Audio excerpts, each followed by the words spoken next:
Well, welcome folks to Along for the Journey. We sadly don't actually get to take a road trip together today, but we are thinking about our adventure together as a bit of a road trip. And we want to start by introducing ourselves. We're all in the same car together. And I love that folks are already adding their road trip snacks and things that they like to see on a road trip. But in a moment, we're going to introduce ourselves a bit more with our name, our pronoun, and what work we do, and then why we're here. And while we do that, as we transition from road trip snacks, I'd invite you to share your name, your pronoun if you so choose, and 2 words about why you're here. So I'll go ahead and start and then kick it over to Jess. So I'm Alex McNeil, and my pronouns are he and him, and serve More Light Presbyterians as their executive director. And I am here and believe in this workshop because over and over again, I've seen the transformative power of ministries that include and celebrate LGBTQIA plus youth, how that transformation in the life of the youth, but also in the life of the church, that something happens both within the faith community and of course in the lives of those youth when we can celebrate and embrace and welcome LGBTQIA plus youth. Jess, how about you? Hi, everybody. My name is Jess Cook. My pronouns are they, them, and I'm the Program and Communications Manager with More Light Presbyterians. And I think I'm here today because this is where the Texans are. I grew up in Northeast Texas, and it's still home in many ways. It's where my family, my mom is, my brother. And I think that's actually also a big part of why I'm here, because I have found so often that just as often as LGBTQIA plus people really need safe spaces and faith communities where they can be seen in the fullness of who they are. I found also that that there are a whole lot of folks who really want to deepen their understanding around language and not just that, but really how to be effective in ministry with LGBTQIA plus youth. And I get really excited about the chance to share that information with folks and to share what I've learned and to hear what folks have learned. And I really get excited about being able to do that in church. So we're going to go ahead and get started. And Alex and I are going to kind of offer a few things back and forth. We're going to try to keep you interested and show you screens. So feel free to chat and to ask questions, or if there are things that you have questions about, feel free to ask them. That was my headphones, which is fine. It's good. Everybody's sound working. We're going to go through briefly what we're doing today. And we want to acknowledge that we also have, 56 minutes and we have a lot of information. And so as we were kind of preparing today, we wanted to really be able to offer you all some skills and things that you can take back to like, what can we actually do in the world? Like, how can we actually build sustainable ministries? How do we bring in the tools like, I think we kind of laid it out as like the ancestor of our faith. Like, how do we take what's there and build our capacity together so that we can really not only just program something, but that we can really create something that's gonna live. If anything, in the last year, we've learned that well, we don't really know what to expect or to plan oftentimes, and adaptability is often required of us in some really nuanced ways. So what we're going to do that today specifically, we want to explore a framework that we believe is really key to unlocking really effective ministry with LGBTQIA plus youth. So we're going to take that framework and we're going to look at how that framework can then impact our approach to ministry throughout the congregation. So not just with LGBTQIA plus youth, but really for the whole congregation. We also want to talk some about some limitations that have restricted our ministries, and then really kind of offer a metric for what we see as sustainable, holistic ministry with LGBTQIA plus youth as central central to how we understand our calling to Christian community and life together. So we realize you may still have questions at the end of this workshop. And that is great because we probably will have questions as well, because that's part of the ongoing journey. So we're also going to offer you a few spaces in particular where you can go at the end of our time together to get more information, both some live opportunities and then also resources.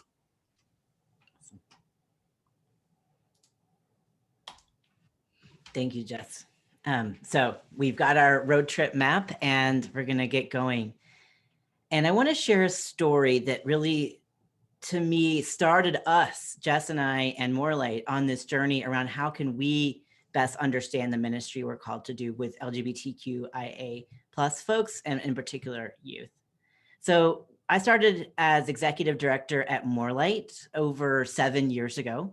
And one of the first things that I did in that role was journey to churches that had affiliated with Morelight over the past 40 years, that churches were doing that, saying that they wanted to be places specifically of welcome and inclusion for LGBTQIA plus people, and that they weren't going to discriminate in leadership, and they were going to work to change policies, and that had been limiting for LGBTQIA plus folks, and that they were going to impact that within their worship communities and their life together. So I was visiting these churches, and we've been around since 1978, and some of the longtime churches that have been more like, someone would take me aside and start to tell me their story of how they became a more like church.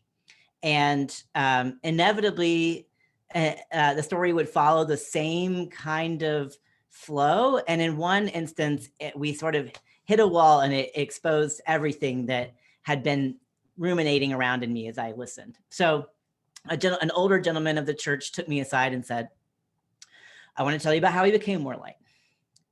First, we welcomed gay people, and then lesbians, and then we learned about bisexual people.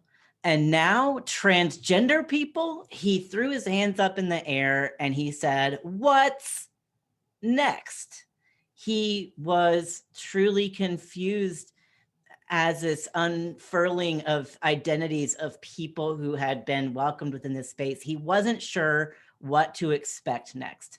I don't think that he would be upset with transgender people in his space, considering I was there as an openly transgender man called to ministry. He wasn't mad that I was in the space, but he was truly confused about why he couldn't predict the identities that were going to be next within the space of the Christian community. And in a way, I understood that, because what he was trying to figure out was how can I tell who's next? How can I prepare my faith community? And I've got a question in the chat around what is more light. And the smallest 2-sentence answer to that is we're a national organization that works across the country, been around since 1974, and then 1978 was the first More Light Church, working specifically on gay, lesbian, bisexual, transgender, queer inclusion within Presbyterian churches, and also supporting Presbyterian churches as they figure out what is next. How do we make this commitment to inclusion real and lived out in our faith communities? So churches can join More Light to declare that part of their mission. And then we support them with resources like this workshop and other ways to really discern, explore, and then act on where they're feeling called to lead more efforts of inclusion. I could give you a longer speech, but that's our 2 minutes. Okay, so I'm executive director of this nonprofit, traveling around for churches that have been wanting to be an inclusive of gay and lesbian, bisexual, and transgender people. And then an older guy of the church is fearful of who and what is next. He doesn't understand how he can predict what's coming. And it was in that moment when I realized that for the first 40 years of our work of inclusion, the important work had been about naming identities one at a time out loud about how we understand our gender, our sexuality, naming who God includes as beloved is a really important thing, because when we name our identities out loud, again, it makes more space for people to be authentic for who they are. But what I realized in that conversation was that when we're so focused on the who might be next, there's this limitation because our imaginations can't even predict who might be next. Like I can't tell you who's going to call me up on Monday morning with a question about their church, for example.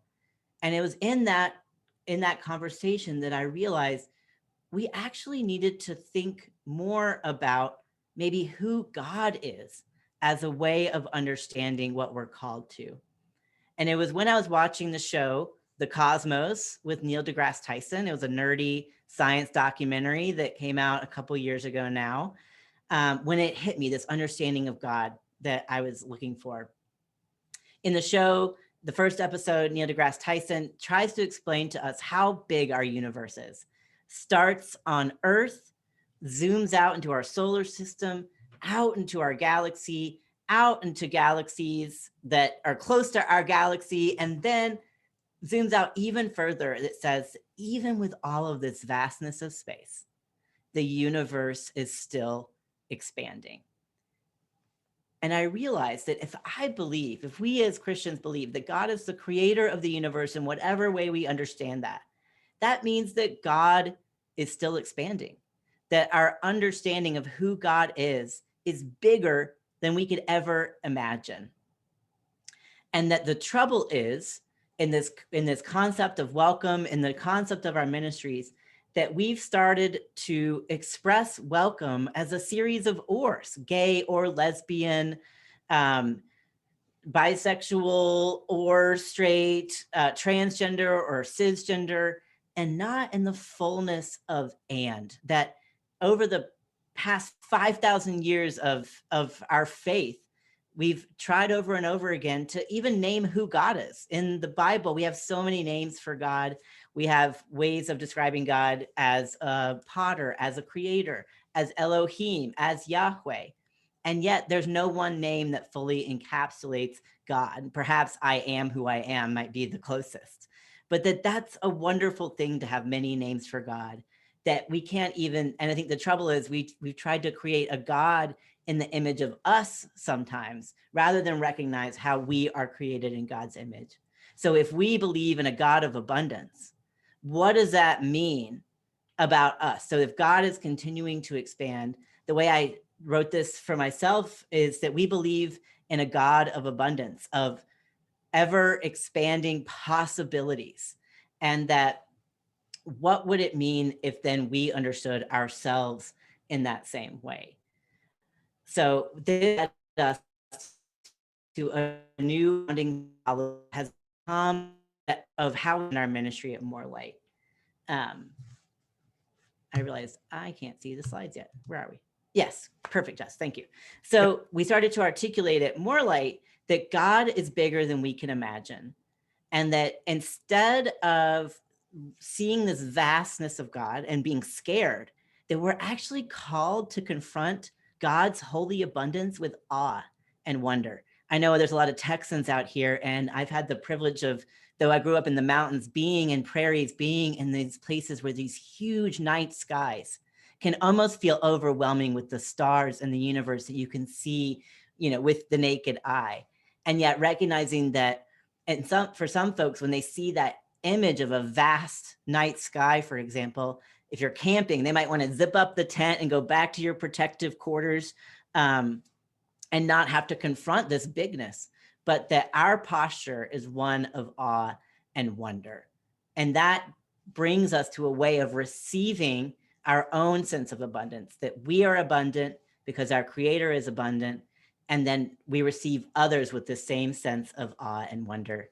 And so when we refuse to limit our understanding of who God is, we then refuse to limit who God loves and welcomes into community. So I share this foundational theology because it truly has impacted how we understand More Light's ministry, but also how we understand the ministry that our churches are called to, particularly in questions of LGBTQ youth. You might be surprised that we didn't start this conversation by going through terms, definitions, and identities, but that's because we believe there's another anchoring way that we can understand how we are called to a particular kind of posture that will actually impact all that we do in our ministry. So Jess, I'll hand it back to you. Awesome. So great. The theology of abundance, right, is really, it is exciting to think about and ground us. And still we have young people who are coming to us with all of these words and identities that we don't understand, right? So how does this apply in a practical way? And we want to be sure and hold that as well, because sometimes, I think as even where we are right now, it's our theology is intended to be embodied, and it's intended to be embodied by us individually and also us collectively. So it's helpful if we can start to think about how do we collectively understand like theology. And that can just mean our perceptions about God, that those will impact how we live life with one another. And it also comes into this conversation where when we had youth who were coming and asking questions, what we realized was also that this gave us a really beautiful opportunity to see how do we engage in this from a posture of abundance, right? So this was like, how do we actually experience that abundance ourselves? And and with the way that young people are talking about their gender identity and their sexual orientation, it feels like this invitation as a starting point within churches to think, well, if we're not going to necessarily think about, people in a particular way around gender, then how do we think about God? And then that starts to create a whole lot more, because then we start to think about, well, how do we think about ourselves and our relationships with one another? And it gets into that really uncomfortable space where, I don't know if this is the case for you all, but I know so many congregations we've been talking to in the last year are trying to figure out how to live into their welcome and how to really recognize the ways in which they have been unintentionally unwelcome. And so we find also that a posture of abundance invites us to recognize that we are held by an equally abundant God who then invites us into relationship with one another. So it then makes room for our humanity. It makes room for us, our opportunities to learn, right? And to adapt and to grow and to ask questions of things in ways that are maybe need to be asked. And by that, we'll kind of get into that a little, but so just knowing that these things come up with youth, but that it doesn't end there. So just a couple of statistics real quickly. This is from the 2019 Trevor Project's 2019 national study on LGBTQ youth mental health. And so this research found that 1 in 4 LGBTQ youth identify outside of the gender binary. So that's with LGBTQ youth. 1 in 4 identifies as somewhere outside the binary of male, female. And this data comes from over 25,000 youth who answered the gender identity question within their survey. And more specifically, 25% selected their gender as genderqueer or queer or gender not conforming, or chose multiple identities. And so within the gender binary, 7% of youth exclusively selected transgender man or transgender woman. So what that means is that even for youth who say, I identify as a man or woman, right, as male or female within these. So they also open for youth who identify as transgender within there. So I identify as a transgender man, not as non-binary, but as a transgender man. This was the youth questions. Or I identify as a transgender woman. So, or a man or woman, the same categories, right? And 7% of those youth identify as trans. So what that means is that there is a huge number of youth who, when they're surveyed again and again, also youth who identify as cisgender, so who feel like their gender identity and their sexual and their assigned sex that they were assigned at birth align, that over half of cisgender youth don't see gender on a binary, even if they do identify as male or female. Right. But they say, okay, yes, I may identify in this particular way, but that's my identity. That's not the whole framework. And so I think the way that young people are talking about their own identities is a really powerful opportunity for us to begin to think about how we embody these identities, and also to look at the ways in which maybe we have sold ourselves short in the way that we have examined or understood who we are. Because what we've realized in all of this is that abundance is really not only about our posture towards God, but it is really about a way of life that we live together. So when we take a posture of abundance, it is going to impact the kind of ministry that we're called to do. So for instance, we have a whole lot of congregations who will reach out to us, and who are in a process of maybe even just discerning their welcome of LGBTQI plus people. They know that they want to be more affirming. They want to work to create the space, but they aren't really sure where to start. And we found so often in these congregations that when a congregation is in a space of really considering what they are going to gain in this conversation, it makes a really big difference to how it goes compared to when they're discussing what they're going to lose. So even around membership, right? If the conversation is like, well, if we talk about this, then we're going to have members who want to leave. And so that's a framework that we hear a lot. There's this nerves or anxiety, right? That is a scarcity mindset. Right. So in opposition to scarcity, it makes a really big difference when congregations instead say, think about all that we are going to not only gain. So it's not even just about members, but like, think about what we are going to learn together as we venture through this process. And that makes a really big difference. Very small anecdote, just to name that the church where I was raised in Longview, Texas, in 2011, when ordination standards changed, 3/4 of the congregation left, and including the pastor and the associate pastor who had been, so the folks who taught me what it was to be church left when I could be ordained, which was a longer story. But it was really interesting because they were doing their thing. But what's been fascinating is seeing the way that the 25% who stayed have really created a community that they feel so much a part of in a way that they did not feel a part of that community in 2011. And a decade later, not only have more people come back to the church, but it feels like they're building a foundation that is really theirs, and that they can all own together, which makes a really big difference to how they live life together and to who wants to be with them, which is exciting. So Alex, and toss it back over to you in terms of like how we actually look into that abundance. Does anyone feel like we are speeding down the Texas highway at maybe 85 miles an hour? Because we are.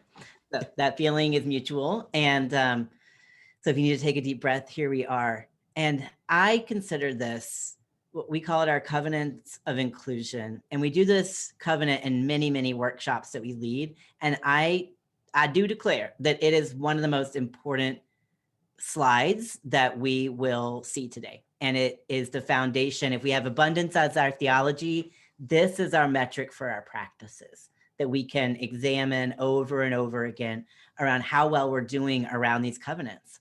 So we have 4 different areas of continuums, and I'm going to walk through the 4 kind of levels of covenant that we could have with one another to think about this as a metric for what a healthy and sustainable ministry that includes LGBTQIA plus youth can look like. So the first covenant is a continuum of people and definitions.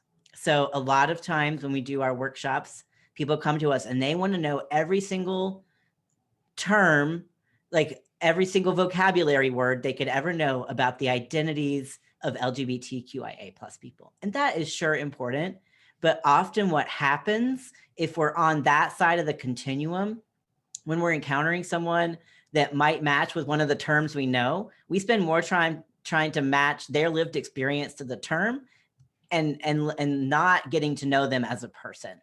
And what we advocate for is that our covenant for inclusion is first and foremost grounded in relationship, in the people who might come to your church and the people who are already there.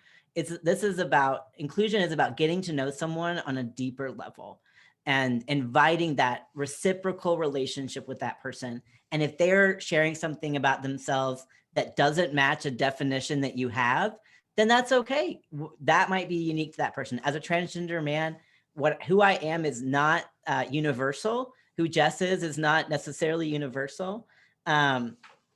So we really want to focus on getting to know people and less on, do you match the definition I know? So we learn the terms, so then we're better equipped to work with the people that we know. So the second covenant is around a scale of hospitality and a scale of being lurid, or as I like to call it, let me Google that for you. Have we ever been asked questions about either any kind of life experience? Maybe it's about a medical procedure you've had, or delivering a child, or something that someone is just asking you questions to satisfy their own curiosity, again, rather than getting to know you better. Again, as a transgender person, people often want to, if they know I'm transgender, they want to know lots of things about my medical background, what surgeries or hormones I've been on. If they have a little bit of that definitional knowledge, their next question is about kind of satisfying that curiosity, again, rather than genuinely caring about the journey I might have been on as a trans person. How was it when I came out in the process for ordination? There are so many other questions we can invite when we're encountering someone who may have gone through something we've never been through. And so kind of being aware of when we're erring on the side of actually just trying to get some knowledge that we then take away and don't actually use in the service of, guess what, our relationship with that person. So then the next level of the continuum is around a practice of vulnerability and self-care. And I don't offer this continuum as one side is better than the other, as I kind of do in the first two, that we want to be more on the side of people, more on the side of hospitality.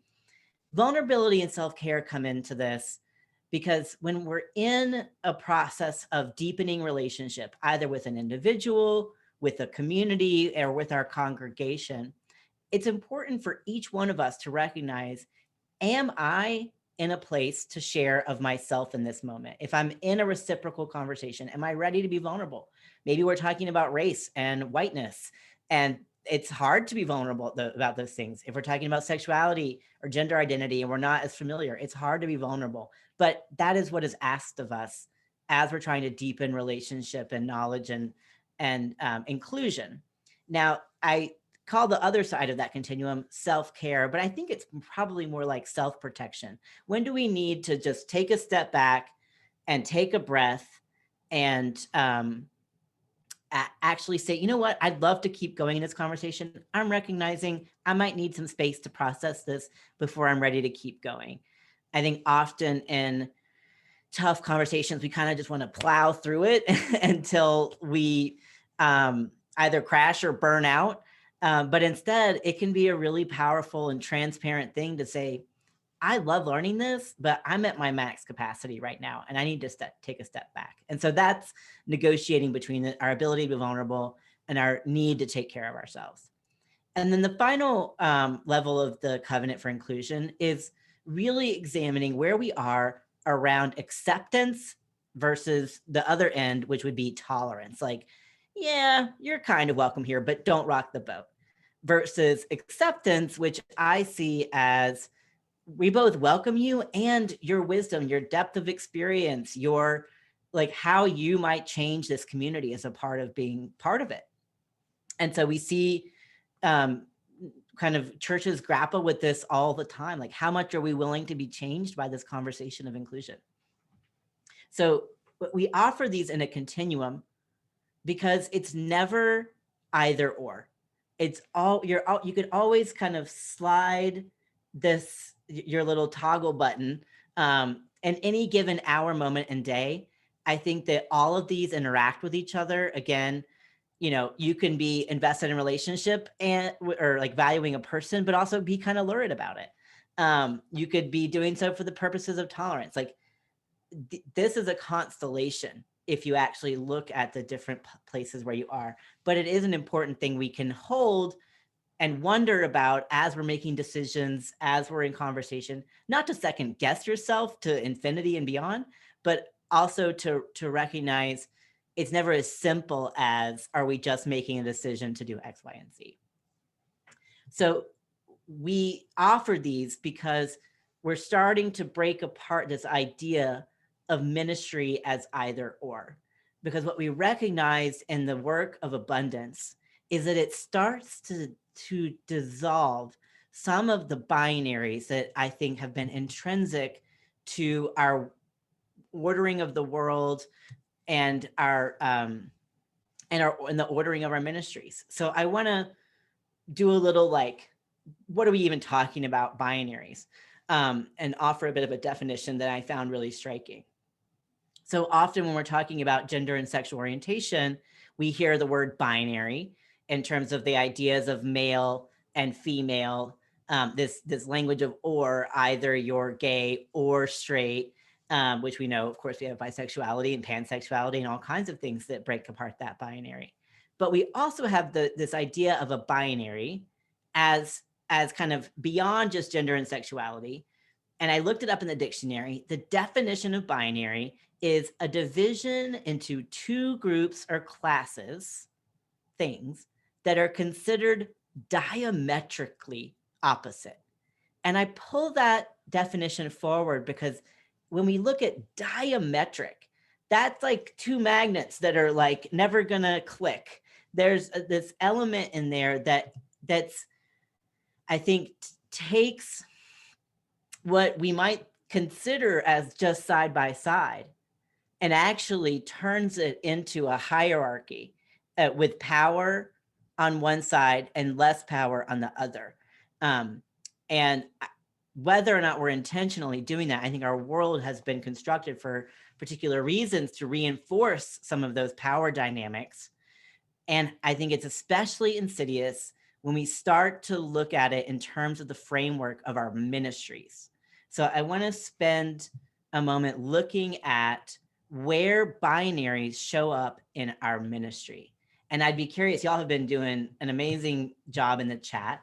And so I'd love to hear what this sparks for you all. We have 4 different kind of categories of church, of life together. So the first category is in the realm of theology. And Jess and I tried to brainstorm what's the like meta headline for how we see binaries within. And so I think a lot of our theology has been constructed around this binary of who is saved or chosen and who is not, who is damned, who is not redeemable. And that there's a lot of binaries that we can see showing up in some of our theological writers, authors, thinkers. In terms of worship, Jess and I described this as worship that is contained, very structured, very, if anything goes wrong, the mic drops or the paper gets shuffled, or versus worship that is unleashed. Thinking about worship that, not chaotically necessarily, but what does worship look like if we're letting go of some of the tight grip that we have on even the experience of worship? So then in the realm of mission, there's categories of, I think the meta category for us was caregiver versus the needy, that our mission work out in the world is around a binary sometimes of who can receive care, who needs our care, who needs God's care, who needs our money, who needs our investment, and without examining a different kind of dynamic that might be possible. And then in terms of welcome and inclusion, it sometimes breaks down along the lines of who we welcome those who are like us, and we do not welcome those who are not like us. And like us can be all kinds of different metrics, whether it's sexuality, whether it's economic status, whether it's race, whether it's education, attainment, background, region. I think that what we find over and over again is sometimes a church will want to be welcoming, but as long as people fit a particular kind of parameter. Sometimes I get a comment in a church basement when I'm leading a conversation around transgender inclusion, where someone will tell me that they're glad I'm the one there because I'm not like other transgender people, which is, I think, what they're saying. I may not have brought us an experience of deep trauma into the room. I might be more readable as masculine in their eyes. And so what they're saying is they want to welcome me because I'm like them. And I think that's a dangerous position for us to get into because, again, we're missing out on a whole realm of beauty and experience. So as we're continuing to go forward, we want to I think it's really important for us to start to notice some of the, I would say, like positional binaries that have been constructed in our faith, in our understanding of ministry. So then we can start to dissolve those with a framework of abundance. And it's, I think this goes into, I think if we can start to do that, then we're getting into what could be a sustainable ministry that actually prioritizes the needs and concerns of LGBTQ youth. So Jess, I'll pass it back to you. Awesome. Thanks, Alex. So we took these four kind of areas, and we're going to talk a little bit. So if we're seeing how do we create a metric that really looks at sustainable ministry, and taking these four topics of theology and worship and mission and welcome, and how do we look at those and offer some metrics, or things that we have seen in congregations that tend to really be like have sustainable youth ministries, and then we realized that just like when if somebody is having a child and they are bringing that child home, that the whole house needs to be prepared for that child, right? That it's not just about the nursery. It's not just about the one room, right? In fact, I'm sure there are whole industries I know that have been built entirely around like anxiety around table corners for your child in the space. So there's also a way to create a space that doesn't just say, where can these things, what are the dangers, right? But how can we really create a space so that this child knows their home? And what we've realized is that when congregations take that approach, that tends to also create a space where other people are home as well. If not for any other reason than because when a congregation creates a space where youth feel at home, we found those youth a lot of times have a really beautiful way of encouraging the congregation to expand the welcome in ways that maybe they don't anticipate.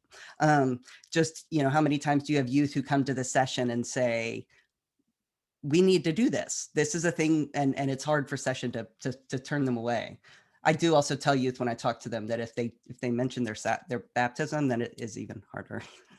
Anyway, so as we're going in, looking at these metrics. So when we think about theology, right, what we've seen in congregations that have really robust and sustained ministries is that the approach and understanding of a theology of abundance is a way of being in our Christian communities with God's abundance at the center, and a guide of all we do and who we are, right? And that sounds obvious in a way, right? But really, how often in church do we forget that God is at the center, right? And that also, I think, even at times when we have I think we have a tendency to create our spaces, even when we think about how where the pulpit exists in relationship to the pews. This idea that we are going to all learn from one voice who's elevated in a particular way with this kind of knowledge, and that we are the ones who are going to receive that knowledge. So I think if even within that structure of a church, we found that having a multitude of voices present in the front of that church actually makes a really a big impact in terms of how people think about God. So it doesn't need to mean redo your whole sanctuary, right? But it does mean think about how those voices are functioning, and having a focus of God of abundance at the center of that then creates a space where we can move a lot more freely for ourselves and within our communities. Another thing that we see a lot is when it comes to worship is that we have seen again and again that there is a willingness to trust the leadership of people who don't fit the norm. And norm is quote unquote norm. And by that, I mean, I have seen again and again in congregations that really value the voices of young people, and the voices of people who like older people, people who are not in that sort of middle chunk of like life in a way, but who really lift up and value those voices independently and in relationship with one another. That creates a really like a group with a whole lot of vitality in life in ways that are really beautiful.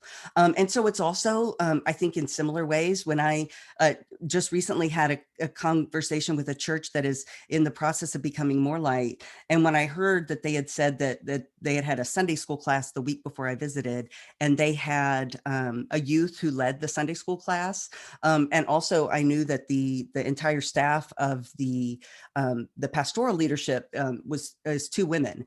And in that, I know it's like, oh, I can already tell that there is a rich life in this church in terms of their ministry, because they're willing to trust voices beyond those that have historically been said should not be trusted in terms of leadership potential.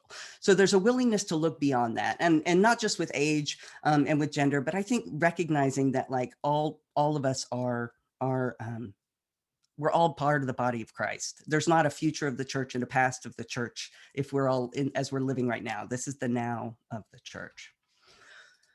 In a similar way, we have found that that there is a willingness within these congregations that says that adaptable worship and leadership is something that is key, but it doesn't just happen to what is in the building. So when we talk about like realizing, I've said often that I learned more about communion while working with LGBTQIA plus youth as they were sharing their Capri Sun and their chips at youth group. I learned more about communion in those spaces than I think I've learned in church, because I've learned what it is to really be vulnerable and be present in community with one another, and to really show up with the intent of seeing one another and of asking to be seen. And I think there's something really powerful about the way that can kind of happen, right? Because it's like we can't control, right? We can't say this is how these things are going to function in this particular way. We say that we feel and believe that our worship is important and that it is an important part of who we are, not just on the day that we worship together, but when we go out into the world. And it makes so much sense to me that there are so many churches that are starting new worshiping communities, or within communities that they're starting to do supper ministries, where, well, I guess they were, right? We were when we could be in the room together, right? But the way that, I mean, that to me is how to see communion in a way that is really alive. And I think the way that the sacraments function in that same context is really, really important to what we see as really just rich and vital churches. I think in a similar way, when we talk about mission, that there is a real intention on not just hearing, but really centering the voices of people who have been excluded. So just a brief anecdote. There's not a video. This is a screenshot of a video. Arlington Presbyterian Church, which is in Arlington, Virginia. It's a more light church. And they were in a space where they were trying to discern their way forward. The congregation had gotten very small, and they weren't using their space in the way they felt they could. And by their space, I mean their church. So what they ended up doing is they ended up working within the community around them, and they realized there were a lot of people who needed affordable housing in that area. And there were a lot of people who really needed to have a home that they could access. And what Arlington Presbyterian Church did is they actually raised down their church. Like they bulldozed down, right? They tore down their church and they built a whole building with commercial spaces in the bottom. Their worship space they now rent out, and it is now affordable housing for people in the community that really lets the mission. It is, I think, more abundant than any of them probably would have anticipated when they started the journey. But just recognizing that as they were centering the voices of those in their community and the people they really wanted to honor and to because they were part of the community, right? That they listened and then talked and worked together. And we just saw today that they also have been recently giving grants to people who are houseless, who need housing support in whatever ways. So they're working with other organizations to actually make donations directly to people who need those things. And it's like, how amazing would it be if we heard more stories about churches who are now actively giving donations in their community to really uphold the community they're in. So yeah, Alex, I'm going to hop that back to you. Talk a little more about welcome. Awesome. And then the place where most churches come to us where they want to start is around how do we do welcome well. And what we say over and over again is that inclusion is the work of the whole congregation.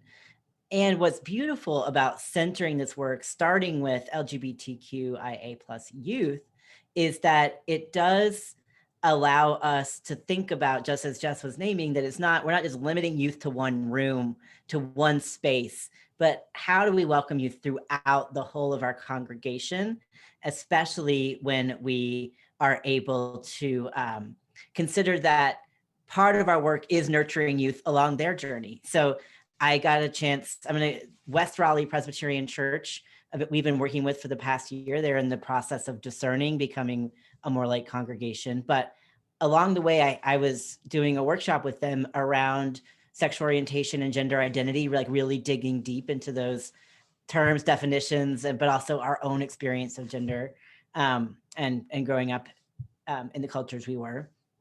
And a gentleman on that call said that one of the reasons he was excited to be part of this workshop is because a youth of theirs had come out and that he wanted to be able to use that youth's pronouns appropriately, to honor their pronouns, to honor that youth. And I think that was a really powerful example of how a whole congregation can be learning together as we're trying to create a holistic space for youth to thrive. And this photo that we've included is a pronoun button that you could wear to kind of respect your own pronouns and other people's pronouns. And then the worship that they were leading together, there's a beautiful song, Blessed Are They, that kind of is a tongue-in-cheek, they and them reference, as long as you have the button beside it. But that welcome impacts all of what we do, as we've just named. Our mission, it impacts our worship, it impacts what we say about God, and how we understand our calling to live that out.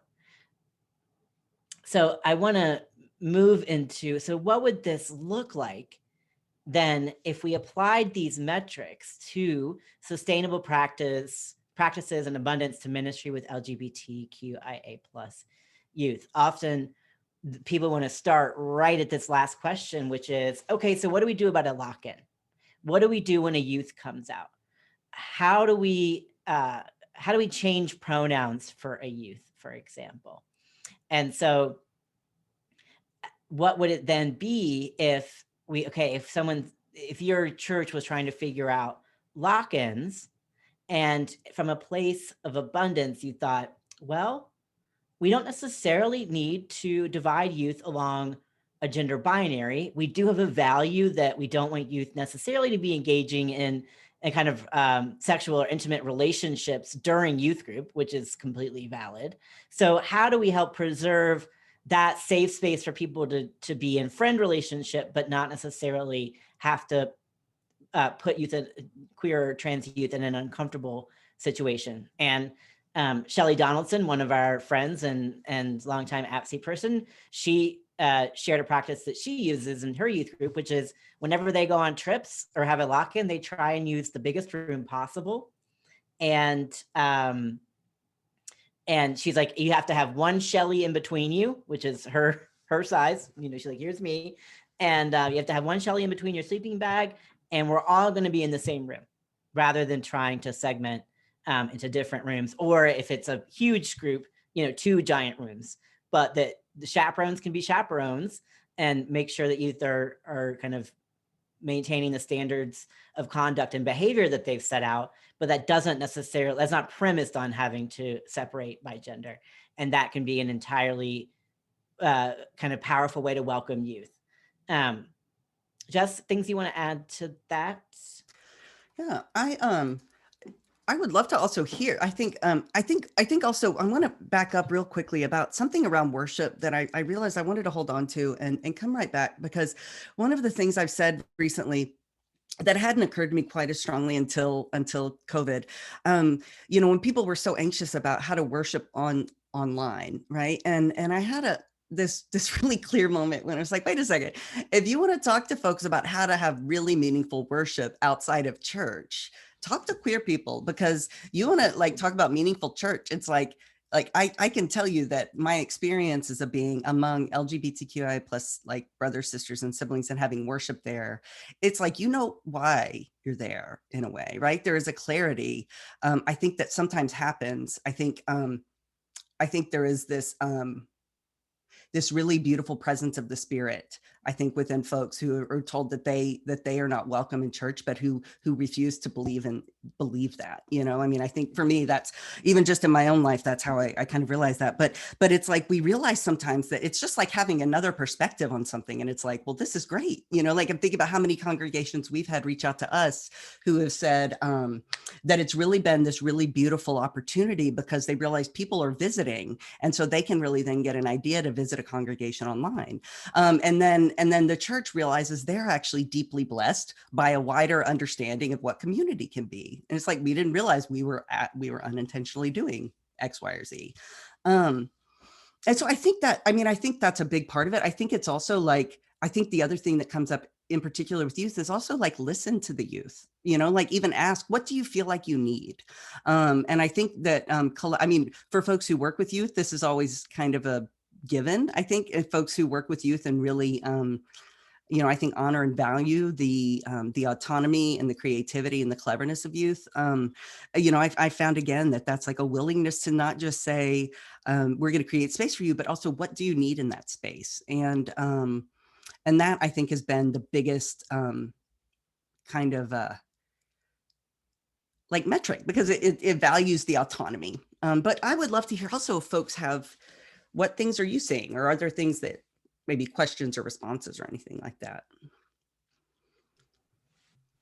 Yep, and feel free to come off mute or put it in the chat. I know we only have a few more minutes together, but want to make sure if there's lingering questions. I think one of the things that we end up saying over and over again to folks working with youth in general, if that is your calling and passion, you know how to serve a youth well. And to be present with the youth in a space of discernment about who they are and where they belong. You know, if you're in a place of willingness to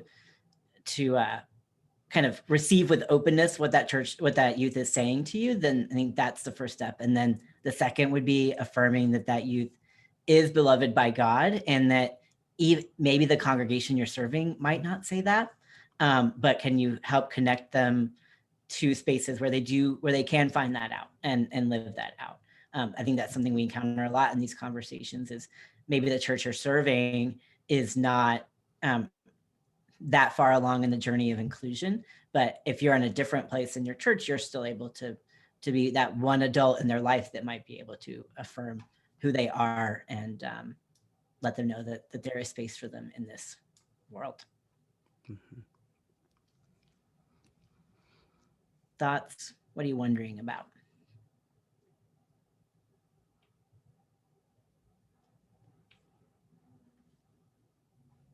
Okay. Yeah, so someone sent a question around how to connect with us, and okay. Yeah, that we can say more to that person, but that is a good question for the group, is that if you want to connect with us, we will put our email in the chat. And Jess is going to share another there's more to learn. There's more ways to be in conversation around this topic. An hour is a short window to get it all done. So Jess, do you want to share that slide? Yeah. We just want to offer a couple of more learning opportunities. One of them is we have a series of teach-ins, and they are downloadable resources that we've created with the intent of really being able to meet congregations and individuals where they are, to deepen their understanding of LGBTQIA plus people and ministry. This is just 3 that seem particularly relevant in this conversation today. It's actually a 2-part series called Connecting the Dots, which is talking about gender identity and sexual orientation. You will find that if you watch it, there will be, we talk about the covenants for inclusion in part of it, but we also dive into language and terminology. We talk about,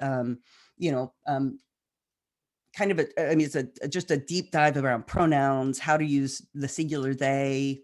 You'll notice even that if you watch it, it's probably expanded even since we made it in 2018 or 2019. We have one on a ministry with LGBTQIA plus youth, which we also include information that talks about what happens at different development stages, where youth are.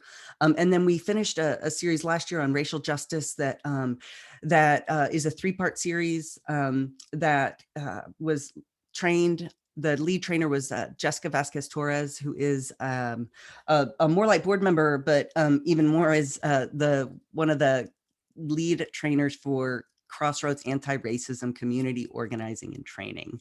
And so really inviting people who are just very adept at their field to come in and share their wisdom and knowledge about how to really kind of dive deeper into the work of inclusion. And then one other thing is that on the 12th and 13th of March, we will be in partnership with the Damascus Project, which is a group within the UCC Church of Minnesota. Yes. And we will be doing a series in partnership with them on ministry with LGBTQIA plus youth.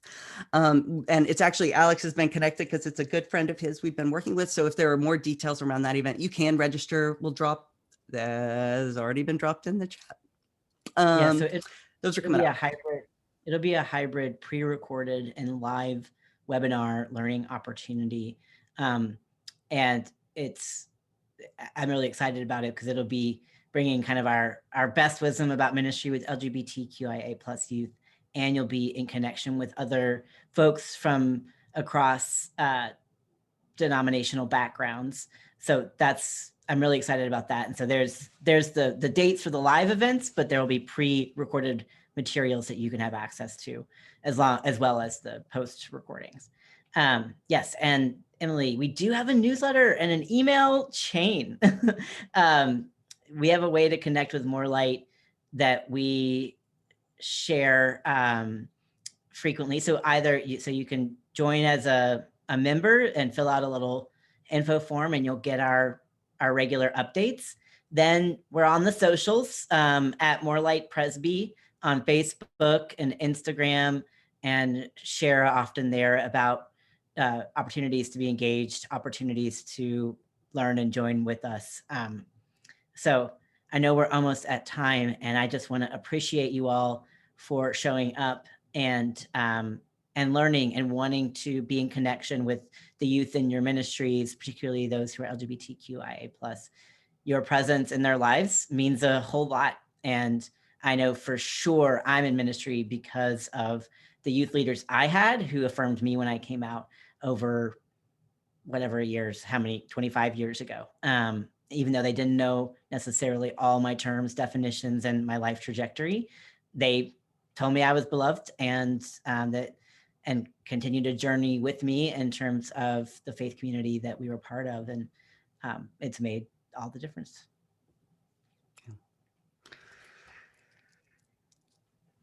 Thank you all. Anything else? Are there any other closing thoughts, questions? I can't believe we just did that in an hour. I'm just going to say that. What a road trip. What a road trip. Yeah. I want to make a joke about the speed limit in Texas, but I mean. The most intense driving experience I've ever had was Texas and Miami. Not New York. Nope. Not Boston. Nope. Mm-mm. Not DC. Mm-mm. Texas, Miami. Anyway, yep. Y'all are fabulous. Fill out that survey. It'll help APC in the future. And my goodness, we're going to end y'all like a minute early. Can you believe it? And we'll stay on until the time's done, but feel free to hop off when you're ready. And until we meet again, blessings on your ministries and the presence you're able to offer for your youth.